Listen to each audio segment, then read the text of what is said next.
خوتي كيف شفتوا معنا في هذا الفيديو، فالمحلل والرياضي والناقد الرياضي بن شيخ او علي بن شيخ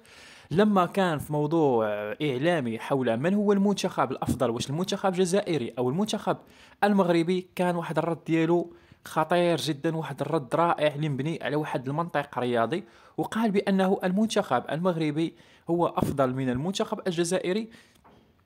علاش؟ لأن المنتخب المغربي عنده واحد الأسلوب رائع جدا في كرة القدم، بحيث أن المنتخب المغربي الوطني كيدافع كله وكيهاجم كله وما كيعولش على لاعب معين، وكيخلق مثلثات في الهجوم، يعني أي واحد ممكن يسجل في الهجوم، ممكن يسجلوا لاعبين مهاجمين أو حتى لاعبين خط الوسط أو حتى أحيانا مدافعين في بعض الحالات هم يقدروا يماركيو. بالاضافه الى ان المنتخب المغربي كيلعب على مثلثات خفيفه، والشيء اللي كيخلي ان الكره كتنتقل بواحد السرعه كبيره من الخلف نحو الهجوم، وهذا الشيء اللي لاحظناه في مباريات كاس العالم.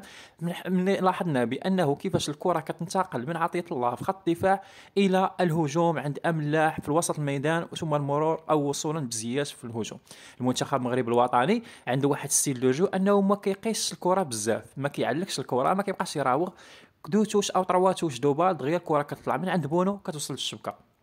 وهذا الشيء اللي قالوا بن الشيخ، قال بانه هذا الاسلوب هذا الا كمل المغرب به غادي يلقاو المنتخبات الافريقيه مشاكل كبيره مع المنتخب المغربي، خصوصا ان المنتخب المغربي عنده ليفيكاسيتي، اي انه كيماركي تقريبا جميع المحاولات اللي كيتاحوا ليه. النقطة الثانية اللي هضر عليها بن الشيخ، قال بأنه المنتخب المغربي أو المغرب عنده منتخب قوي، لكن أيضا عنده حتى بطولة قوية، وهذا الشيء اللي كيخلق لنا واحد التوازن عندهم في كرة القدم الداخلية. لكن المنتخب الجزائري واحد المنتخب اللي عندنا منتخب قوي، عندنا مدرب بالماضي اللي هو قوي، قدرنا أننا نحققوا كأس إفريقيا سنة 2019 بصح، لكن ملي كنجيو البطولة الجزائرية هي بطولة ضعيفة ورديئة جدا، بحيث أنها في التصنيف ديال البطولات الإفريقية فهي كتصنف بطولة جزائرية مع العشرة الأواخر، عكس الهيمنة اللي كنشوفوا ديال الكرة المغربية على مستوى الإفريقي، على مستوى كأس الكاف أو العصبة كيف شفنا من قبل،